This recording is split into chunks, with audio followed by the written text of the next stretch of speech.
Rachel. Good morning. Welcome back to True Vine Talks with Yeah. Linda and Rachel. We've got a topic I'm really excited about today. We are going to talk about burnout in the workplace, but we're kind of putting a spin on it. And I don't know, we're kind of going to have an open dialogue between Linda and I, a conversation, if you will, about is it really burnout? Or are we blaming employees for not taking care of themselves when the real issue is betrayal from the system, from the organizations themselves, in not supporting employees in a way that prioritizes their individual well being? hmm Great topic, Rachel. I was so glad when she sent me the text. We were trying to brainstorm, and I've been hearing this a lot since the pandemic. Um, Mm, they were expecting moms to work from home full time, and the school system had it because they didn't know what to do. They had to give the moms or the parents they had to teach their kids while working. right, And if they were under the age of 5, they had to find somebody to come in and babysit. right. Or You babysit while working. like, And their house is yeah, upside down. COVID really brought to light the lack of concern for parents. yeah, yeah. All of the cracks and holes in our economic system that are not helping people thrive mentally. Yeah. Yeah, like childcare, like Yeah. stagnant wages that are not keeping pace with inflation. So people are actually making less money than they did 10 plus years ago because everything's so much more expensive. And yeah, hmm workload getting like just more and more. Like it's an unrealistic workload placed on so many people because companies are prioritizing profit over their well-being of their employees, and so they're like, well, we'll just pay less people to do more, but I'm not going to pay you anymore. I'm going to pay you the same, but now you got 3 jobs instead of your one. People are like, what? How am I supposed to do this? Yeah, and the other thing, Rachel, is like someone will quit. Like I have, clients that'll tell me someone will quit and they just give them their workload and don't rehire Yeah, any, yeah,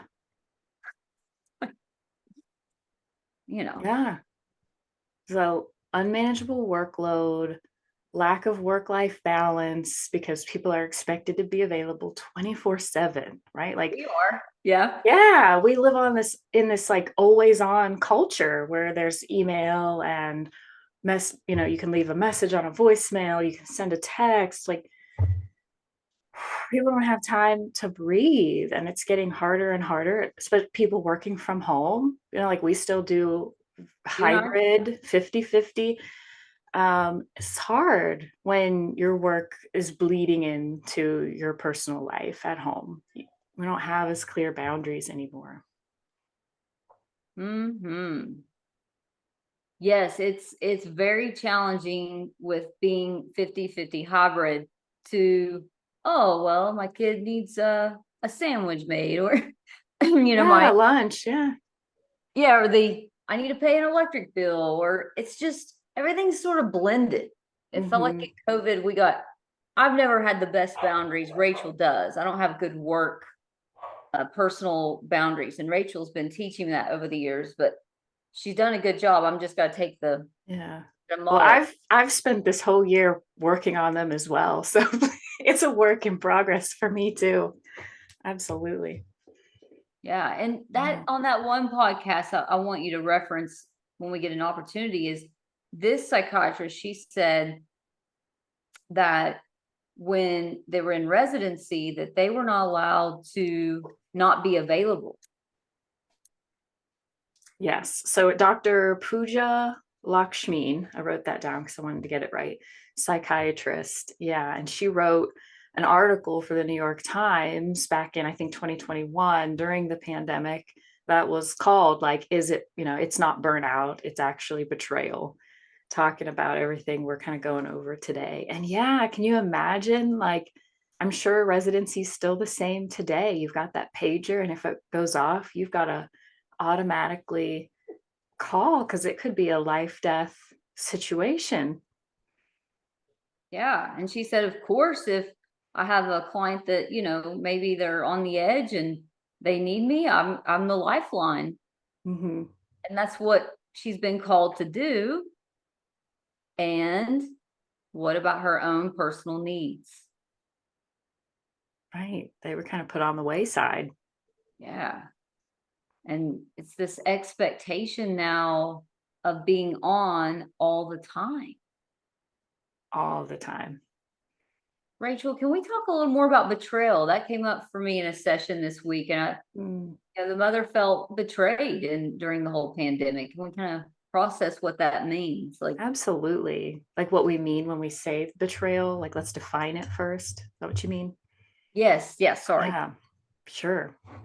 Yeah, I think for me, betrayal is like a profound word. It's very strong, it's very heavy. It's kind of like you have these expectations, right? That your needs are going to be met by people that you are trusting and depending on to meet them. Mm-hmm. And that person or those people drop the ball, and they leave you stranded and alone. Yeah. Like your trust is completely broken. Mm-hmm. That to me is betrayal. Like I Yeah. can't trust the organization or the person that I thought had my best interests at heart. Turns out they don't. Yeah.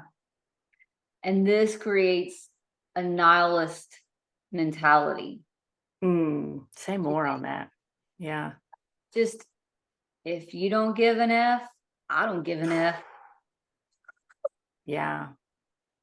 It gets really challenging to, with parents not, yeah, the way that the culture set up is like, I live here, you live a few states away, so grandparents can't come and help me out. We need a date Yeah. night, you know. Well, who's there when you have a little baby? And Yeah. so our culture's been fragmented a little bit, so you don't have these tight knit societies or a Yeah. village, as Hillary Clinton Yeah. would say, a village to take care of, everyone. I think Right. that's the part that's always resonated with me. I'm not a big fan of any politician. I'm just saying she's right about it does take a village to raise kids. Yes. Yes. I think lots of people speak on that. Yeah, we no longer live in like tribes or villages. Like it is very much every man for himself these days. We live in this very individualistic society where you're supposed to be able to just handle it on your own. I don't think, especially where we're always looking from an attachment lens. Hmm. I don't think we were built for this. I don't think we were meant to live this way so individually. Ooh, that's a good point. Yeah, and Dr. Sue Johnson would say that too. She would tell us that everyone needs one person to be there for them, and where the family has become more nuclear. It's just mom, dad, and kid. Yeah. It's that's maybe not sufficient with the Not demands at of. all. How can I expect one person to always be there? Like they're gonna have something going on at some point and want to be there for me, but not be able to. So yeah, I need a backup or plan B and C. Mm-hmm. And it's hard for people to have Yeah. those backup plans. Mm-hmm. Yeah, They're because not not. available. Yeah. And the other obstacle a lot of hardworking, beautiful mothers were doing during the pandemic was, well, how do I afford to hire someone to come in here and take care of my baby while I'm working? Right. They don't pay me enough for that. Financially, childcare is not affordable. Mm-mm. I know so many people who would prefer to continue working and have a life outside of parenting, and they sit down with their spouse and choose that that's not the best option because what they would spend in childcare is what that person would make in a year. Ooh, And so it's like, so I could work or not work, we're making the same amount of money. you make a valid point. And what happens to society if that doctor, she is unable to go to work at that time, or teacher, because childcare costs her more than her salary? But then society's losing a good teacher or a good doctor or a good artist, or think of all the things women contribute to society, you Yeah. know? And the husbands do too. They Yeah. I think we're seeing a huge increase in stay-at-home dads, yeah. right? Because maybe the the mom or the other partner makes more money. And so, yeah. So everyone feels betrayed. Yeah. Yeah, I think this is across the board. Like it's the way that society and organizations are failing people is really sad, right? Yeah. Like societally, we've already talked about how people are expected to be available 24/7. There's Mhm. also gender stereotypes. Men are supposed to be out there hustling, working all the time, only coming home for dinner and then going back to work. And women are expected to be caregivers. Mhm. Like, yeah, if a woman's really passionate about her job, it's like, well, don't you want to be home with your kids? Don't you miss them? Or if a woman has to work three jobs to be able, because she's a single mom and needs to take care of her children and support her family, don't you miss your kids? Of course she misses her kids. Why would you say that? Yes, in that podcast this morning, you're right. And she said she had one kid and she works, and they were like, "Well, it's awful selfish to not give him a sibling." People say some wild stuff, don't they? I'm thinking, what if she had a traumatic 9 months? What if her baby kept her up for a year and she hasn't slept? Well, she's not able to have any more because something went wrong during birth and she had to have a hysterectomy. And you don't know that. Mhm. So why are you saying she need to do this again? Yeah. She's like, just trying to manage and survive, because we know in mental health, if you're sleep deprived, what happens to the brain? Oh, it does not function well at all. No, Yeah. you need to reboot at night. And if your baby's waking you up every 2 hours to nurse or change them, or you're not getting deep REM sleep. And I think Mm-mm. we're getting caught up in Yeah. this whole like do it all. You can be it Mm-mm. all, do it all. Can you? Another no, you can't be it all and do it all. Yeah. No. Some really interesting thing I just learned recently is that the female brain, when you give birth, actually shrinks in size and does not return to its normal size until a year after. So that like mommy brain that everyone is, that's why it's real. It's why you have a harder time remembering things and you feel scattered and like brain fog. Your brain literally shrank. Does it? Maybe mine didn't go back. Maybe mine didn't go back. I'm like, Right. the 19 years ago, I'm still like, And so in some countries, like I think Canada, when a woman has a child, that they have like government pays for them to, gives them the resources to stay home for a whole year, "Aw, right? Women in America are like 3 months if they're lucky, and they're back out there. I think I'd heard that somewhere. Shrinking of the brain. Oh, yeah, that's a lot."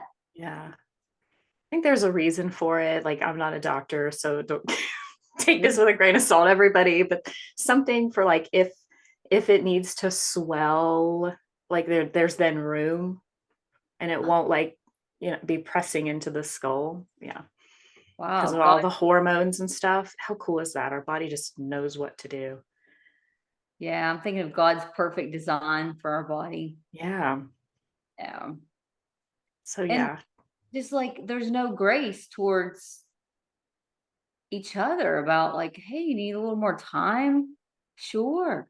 Compassion. right. Yeah. Because there's all this importance placed on achievement. That's another societal factor, right? It's like, get out there and hustle. Um, there's like this glorification of being busy. Oh, she's so busy. How does she do it all? Like, it's like impressive, but really, like, that person's drowning and Mm, feels like they can't ask for help. yeah. Yeah. So it's kind of like a betrayal of society as a whole on the unit of the family, like Dr. Sue Johnson talks. Yeah, I think Is so. that Like, right? economic things that, like, government and yeah, people could be putting policies into place for affordable childcare, Mm, paid leave, affordable insurance, like all these things, and we're just not seeing it. Yeah, better wages, yeah. better Yeah. work life balance for folks. Mm-hmm.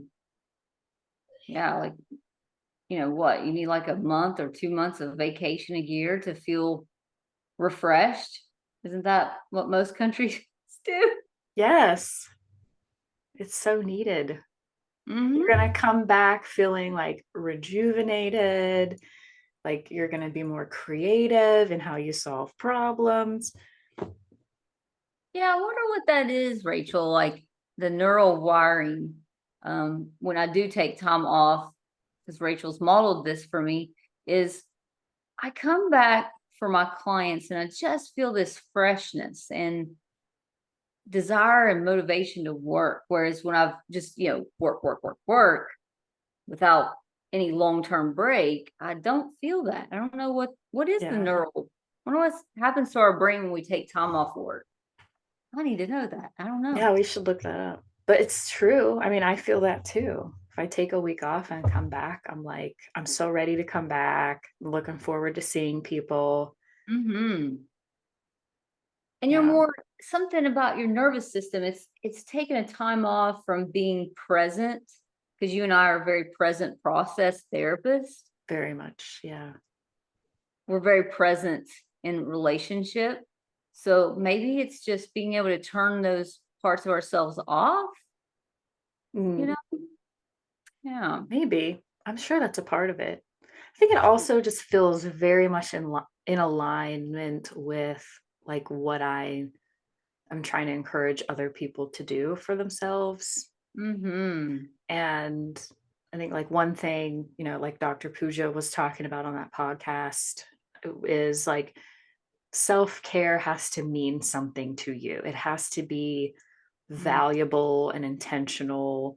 You can't just go get a massage because everyone else is doing it. Like if you don't get anything out of that, that's not self-care for you. Like Mm. someone talked about like having season tickets to Cedar Point and going with her husband, and like she felt so energized and it was fun, right? Like that was a reset for her. So that was her form of self-care. It meant something to her to have fun. Mm. So yeah, I think we need to like when we talk about burnout and self-care, kind of like expand what that looks like and what it is. Self-care can be so much. Yeah. Yeah, you're right. She did say on the podcast, she said, so if my deepest inner value is to be a helper, staying home with the kids, being a homemaker isn't going to be self-care for her or even living out her purpose. You can be a mom and also have a career, and do some balancing with that because Right. you'll resent being home. Yeah, you could. And that's Yeah. understandable. Like it's okay to want more, you know, Hmm. than than staying home and taking care of your children every day. That doesn't mean you didn't want to become a parent. That doesn't mean you don't want to take care of your kids. No, No, just means you but need work it. purpose and drive and like a sense of achievement, right? Like it in your life outside of parenting, and that's okay. Like we're complex human beings. Like I think to me it makes sense that we're not going to be happy just doing one thing, right? Having one singular role. Yeah, because she may have many hats. She may be, Yeah. you know, she might teach yoga one evening. She might need, to be leading up a religious group. I mean, she might have many needs. Yeah. Yeah. That's her self-care, Yeah. his That's self-care. that's work-life balance, right? That a lot of people aren't afforded. Yeah.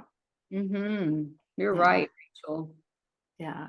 A lot of people, there's a lack of control Lack of control. in, like there's a lot of insecure work these days. When what I mean by that is like temporary positions, or well, I work for this company that is contracted by other bigger companies.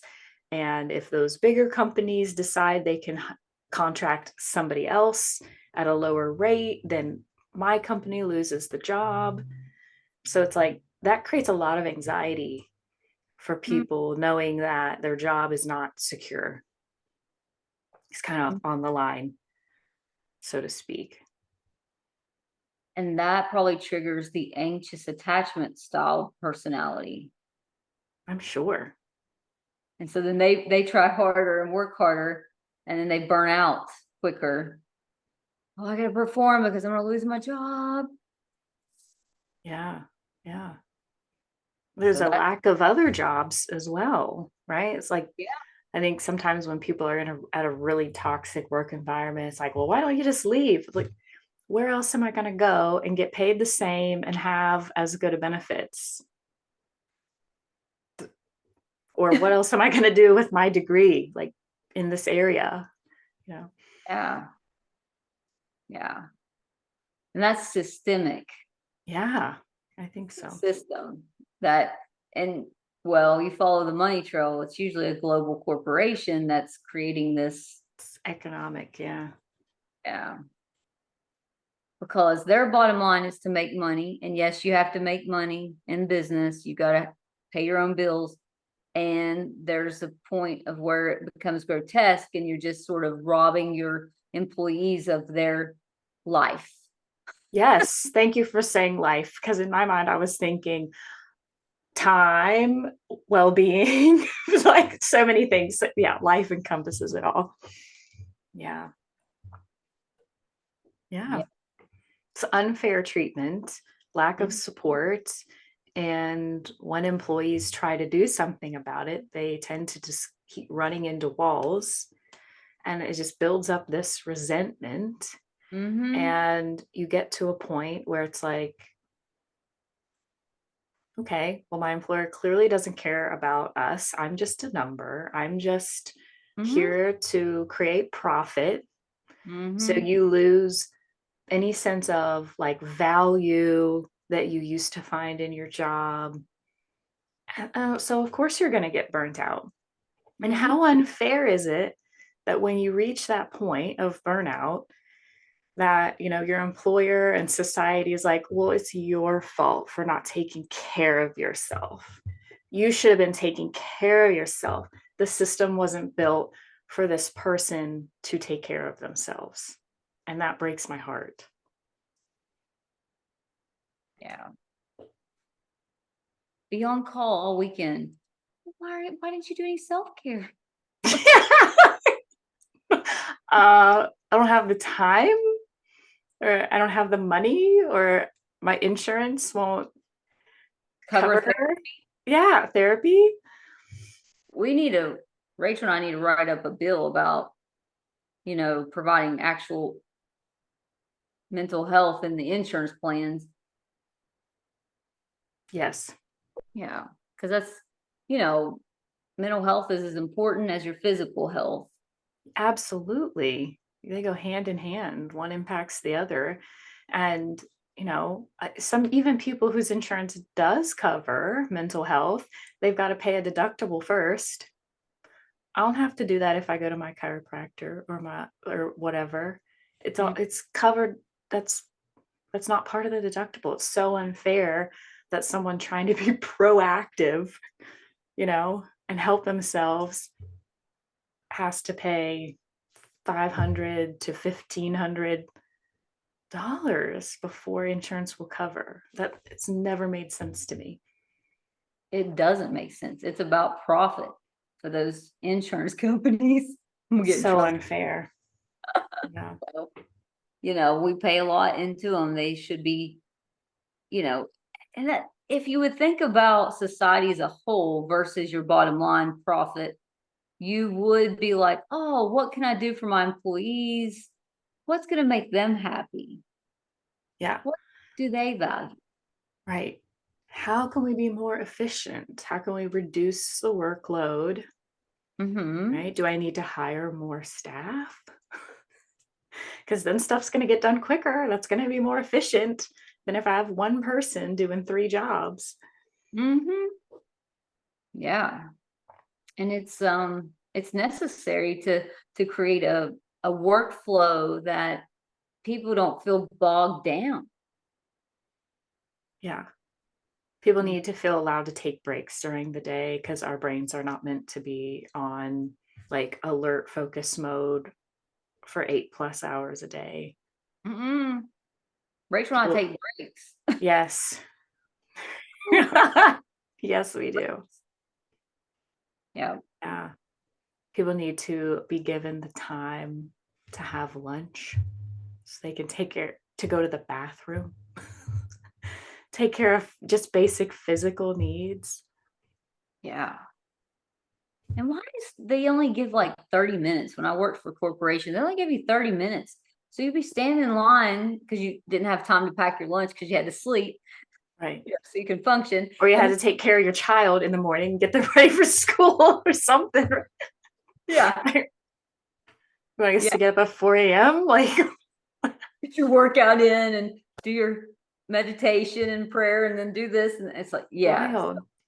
It's 30 minutes for lunch. That's insane. Takes 15 minutes to eat, usually, if you're like, kind of taking your time. And you probably got to drive somewhere to go order it. And if there's any type of traffic or hold up or anything, that's a stressful 30 minutes. Like, oh my God, I'm standing in line. Oh, this place is so busy. I gotta wait. Oh, I gotta go back. Like, yeah, it's disorienting, isn't it? Overwhelming. Yeah, I feel stressed just talking about it. I'm getting stressed out, Rachel. It's like fight or flight. You're putting your body, the cortisol starts dumping into your gut before you eat. So then you don't digest it well. And then people have heartburn. And then it's not conducive for great society. Yeah. And they can't even pick like a healthier option. They got to go through the drive-through or get some, because you've got no time to do anything else. We're going to change the world, Rachel. I know. I hope people are listening. They're just as passionate and get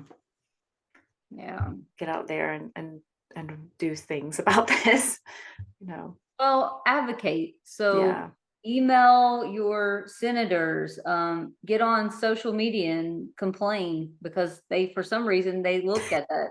So, well, they do a lot. I'll put at, Mr. Manchin and, hey, I need you to do this. Can you fix this road? Or I just want to advocate for a better society. Sounds like that's better than emailing, because every time I get an email, I just get like some automatic reply. I'm like, I can't expect him to like answer everybody. I'm sure he gets 1,000 emails a day, but yeah, and someone else answering them. Yeah. I just go on their Twitter. I go, hey, there you go. You're just stalking them. We need better roads to Hawk's Nest. We need to fix this. I don't care.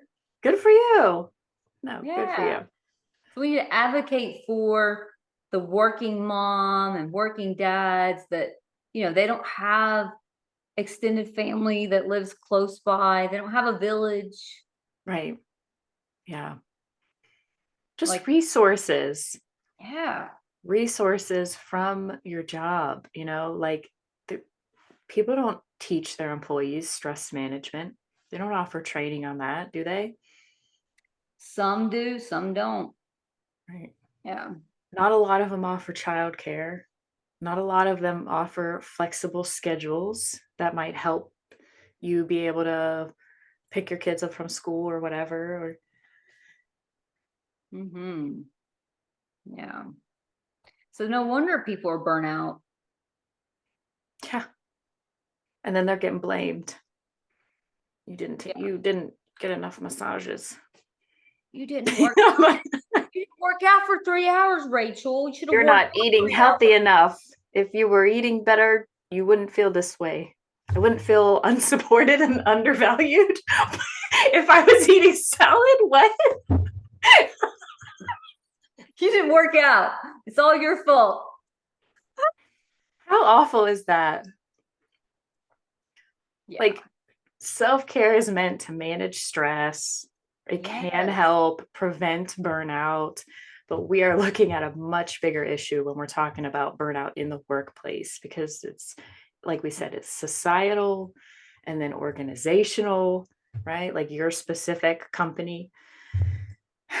And there's a lack of control there. Like, Mm-hmm. it's not a lot of policy change one employee can make, Yeah. if they're the only one kind of standing up and voicing their opinion. And they're probably going to get backlash. Like, the psychiatrist in the podcast was saying, like, there's options. You can say yes, you can say no, or you can negotiate a different option. If you say no, there's always going to be a cost. You Mm-hmm. got to figure out what that cost is. Are you now the scapegoat at your workplace? Because that's not fun. That's not helping burnout. And the people that have been there forever, kind of like, well, I won't get into it, but the people that just stay where they're at for till they're 100 years old, it's like, the younger generations know things that you never even knew. I told my students this at Marshall. You guys are brighter than me because you have more information than I had at your age. So your knowledge base is much broader.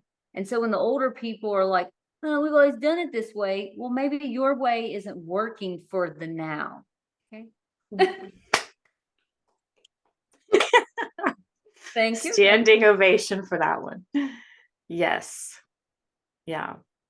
Just like 20 year ago, salary isn't working for now, inflation, right? Same concept. Like, society keeps changing, keeps growing, keeps modernizing, more technology advancements. We cannot expect the same policies and procedures that worked a decade ago or more to still be what's in our best interest today. And why does school start at 7 a.m.? Well, I know it's later than that, but the school buses run through at 6 a.m. And I'm It's sitting there early. going, why Kids are do we standing out in the dark. what is it? I said kids are standing out in the dark, waiting Cold. on the bus, freezing. Yeah. Yeah, I'm like, you need a blankie. Yeah. So they didn't change, they haven't changed with our societal changes. Like, we're not agricultural, that's not our specific economy anymore. And we're still making kids get up at the crack of dawn, so they can come home early and work on the farm, which they're not coming home early to work on the farm. Typically, right. Some might. And it's, why are we still holding on to these things? You ever ask that? Like, what That's is a great question. When most businesses are like 9 to 5. Yeah. Yeah. It's probably because of sports. Oh, I didn't think about sports being an option. I just thought about it. Those games are usually like 5 or 6, right? Yeah. So if they start later, they'd have to end later, and that could be it. But it's not conducive for the mental health of the parent or the child or the teacher to start that early. Right. So they could like get up and eat and take a bowel movement and maybe Right. exercise and meditate in the morning so they can get ready mentally Hmm. for the day. Instead, it's like rushed, like Yeah. trying to get breakfast, we're trying to pack lunch, we're trying to, get dressed and get your backpack and get all your stuff you need for basketball or whatever you got after school. And you need to But take the bus to Rachel, grandma's today, or it's like, but Rachel, you ah, should have done that the night before. You should have been ready. You got to go to sleep because if you wait, what if you couldn't wind down that night? yeah, what if you were at And a way sport event until 11 p.m. or whatever? I don't know. you get home late. You don't have time to make breakfast, lunch, and dinner and Right. meal prep. I love all that stuff, but man, that takes Yeah. time. That's a whole weekend. Like that's half a Sunday. I feel Oh people yeah. are doing that. Kudos to those that are doing it, but that's a lot of time that not everybody has. Right. And if you do get up at 4 a.m. and conquer the world first, you tired. You get tired at midday. And in the Spanish culture in South America, they take a siesta. And I've mentioned this in the Mm, podcast. Well, if you want me to get up and be here this early, give me a mental and physical digestive break. yes. Come on. So our society needs to change. Our American culture. Yeah, it really Yeah. does.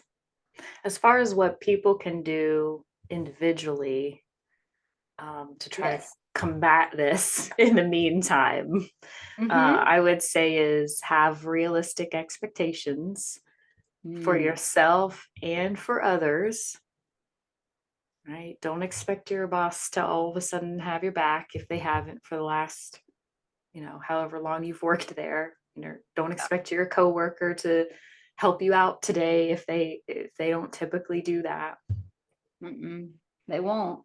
Yeah, and don't expect yourself to be able to do the work of three people either, because that's not fair or possible.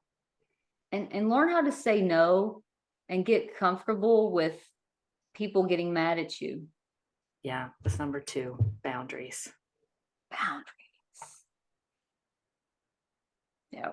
Yeah, we mentioned number three several times, take breaks throughout the day. Yeah, even For if it's 3 minutes or 5 minutes, if that's all you've got, that's better than nothing. yeah.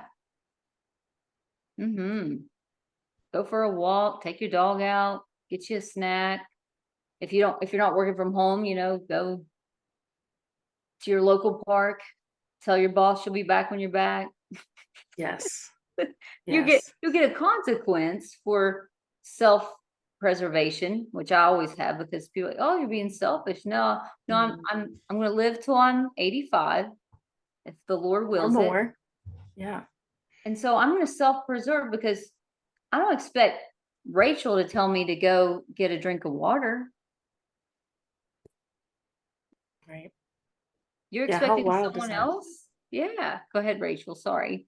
Oh no, I was just reflecting what you're saying. Like, yeah, how wild would that be? Like, as an adult, like, okay, you may now break for lunch. Like, what?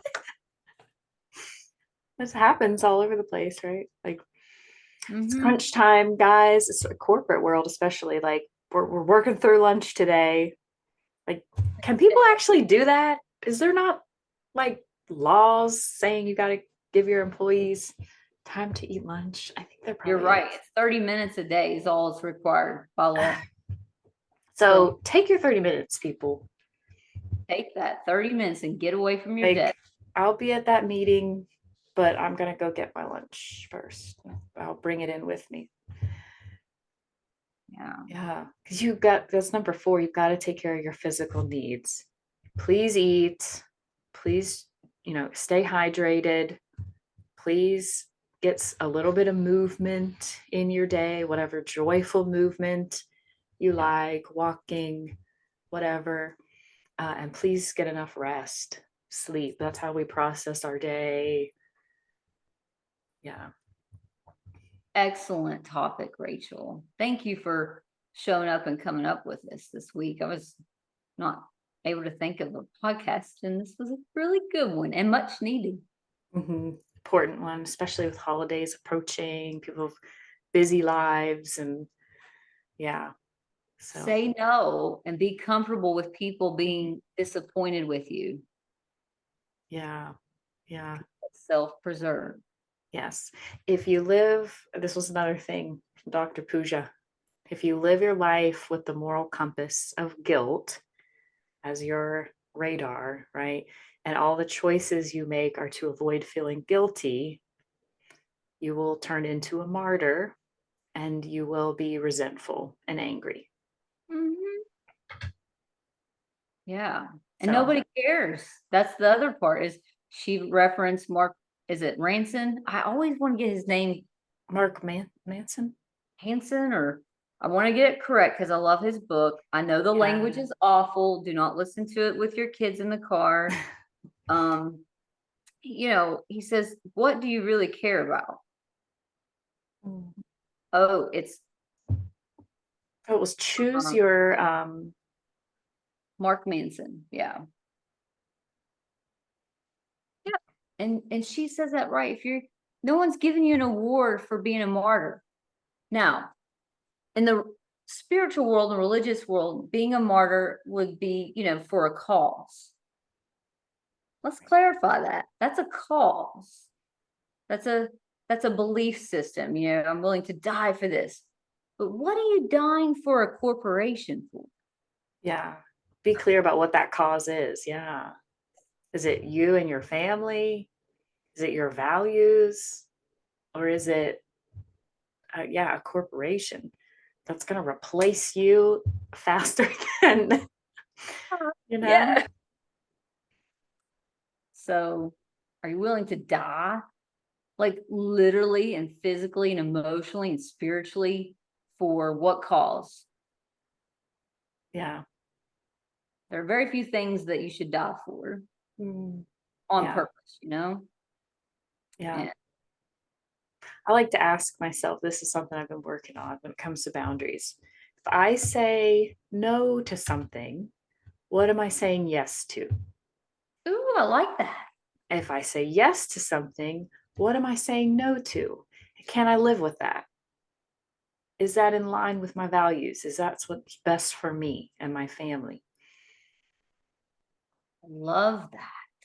That's beautifully stated. I hope our listeners caught that. That's what am I saying no to when I say yes?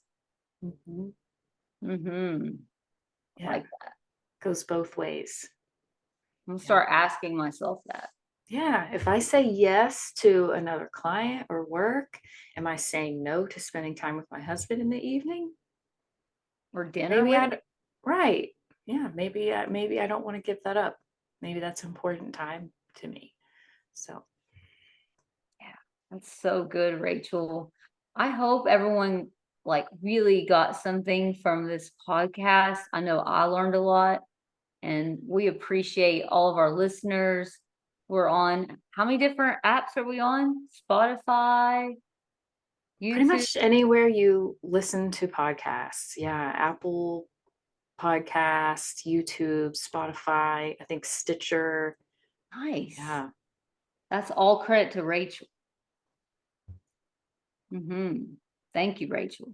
This there's a website that's just pumping us out there. So, It's all good. yeah. Yeah, so we just really appreciate this opportunity to share with you guys kind of mine and Rachel's philosophies and thoughts on the burnout and what Yes. you can do to keep yourself healthy.